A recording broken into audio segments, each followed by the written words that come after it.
Extend projection lines from such hidden features also.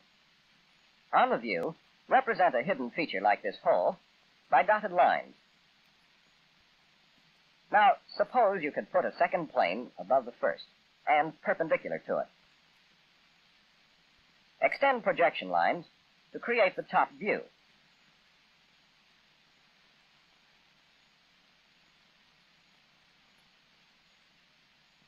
This view represents the object as it appears from the top.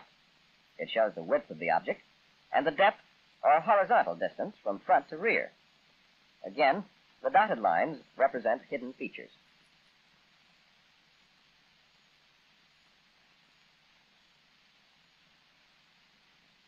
Then, imagine a third plane, called the profile plane, perpendicular to the others. Extend projection lines to create the side view. This view represents the object as it looks from the side. It shows the height and the depth of the object. Now, if these three planes are opened into one plane, like the plane of a piece of drawing paper, you have three views which completely represent the object in the language of orthographic projection. If they were needed, 6 views could be projected, including the left side and rear views, and the bottom view. But these views are not needed in this case, because they do not show anything further about the object. The bottom view gives the same information as the top view, but it shows details by dotted lines. The rear view is similar to the front view, but has more dotted lines than the front view. The left side view is like the right side view, but it too shows important details by dotted lines. Dotted lines. Use only those views which most clearly describe the object. In this case, the front, top, and right side views. Now imagine the object again, enclosed by the projection planes. And think of this point on the object as corner A. Extend one projection line from corner A to the frontal plane. Extend a projection line from corner A to the horizontal plane. And extend one projection line from corner A to the profile plane.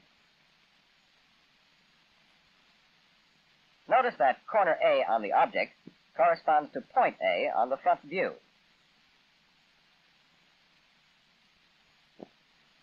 That it corresponds to point A on the top view,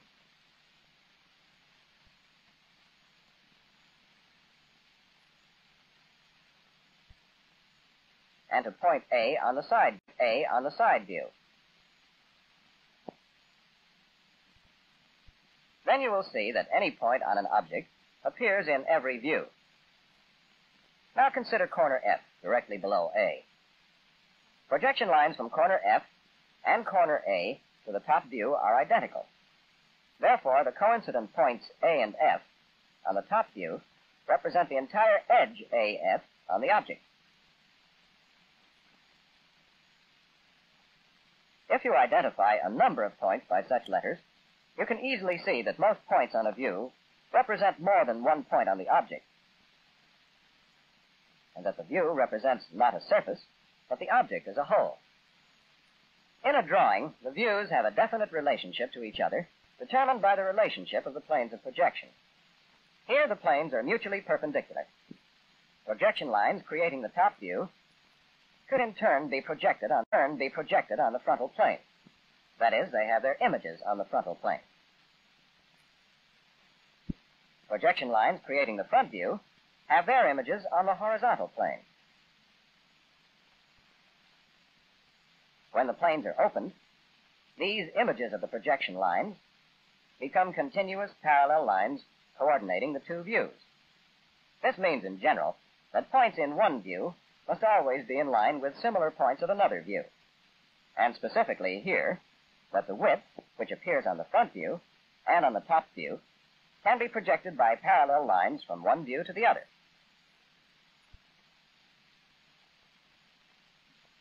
Projection lines creating the side view have their images on the frontal plane, while projection lines creating the front view have their images on the profile plane.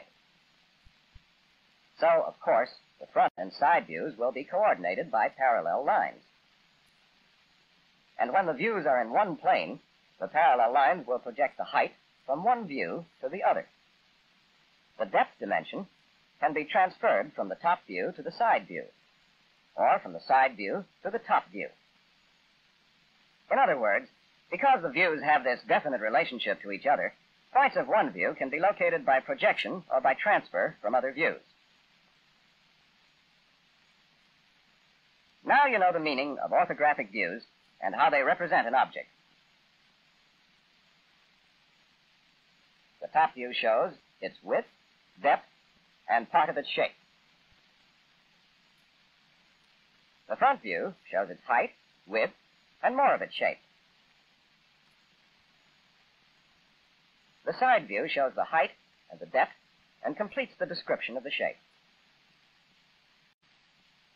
You know that these views have a fixed relationship to each other, and that you must think of them not separately but together, representing a three-dimensional object.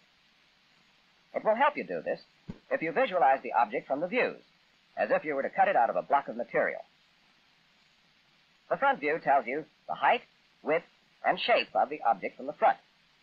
The dotted lines indicate a hidden feature, and the vertical line shows that the front face changes direction. The meaning of these lines is not clear, however, without the other views. The top view shows that the front corner of the block is cut off, and what the depth of the object is. By this time, the dotted lines indicate that the hidden feature is a hole, but you do not yet know its shape. The side view shows the shape of the curved surface and the shape and location of the hole. When you think of all the views together, as you've just done, you can visualize the object they represent. Now, suppose you had to make a drawing of this object. Where would you start? Probably you would not have the object itself to work from, but you would have either the specifications or a dimensioned pictorial sketch as a guide. Decide which views represent the object most clearly. Use the front, top, and right side views, unless you need one of the others. Later, you may learn certain shortcuts, but in principle, follow these steps. Lay out the height for the front and side views. Then lay out the width for the front and top views. Lay out the depth on the top view and transfer it to the side view. Always develop the views together.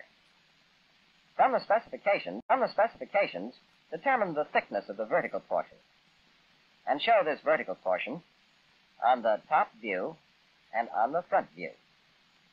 Again, from specifications, determine the thickness of the base and show this thickness on the front and side views.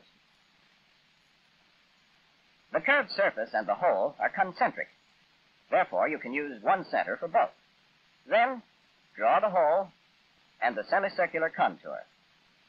Project the center line and the hole to the front view and show the hole on the front view by dotted lines. Measure the depth of the hole center line on the side view and transfer it to the top view. Then draw the center line and dotted lines for the hole on the top view.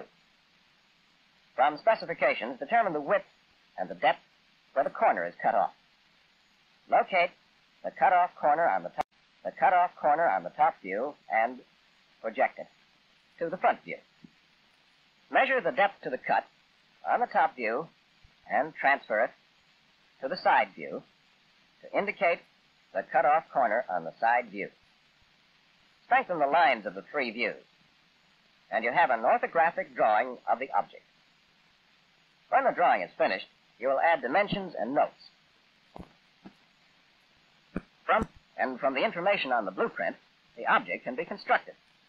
Remember the principles you've learned: that surfaces, lines, curves, angles, and circles look different from different directions, that all views of an object must be thought of together, that your drawing must describe an object so completely that it can be constructed. These theories, explained in French's engineering drawing, will guide your study of this accurate graphic language. which makes it possible for you as an engineer to express ideas on paper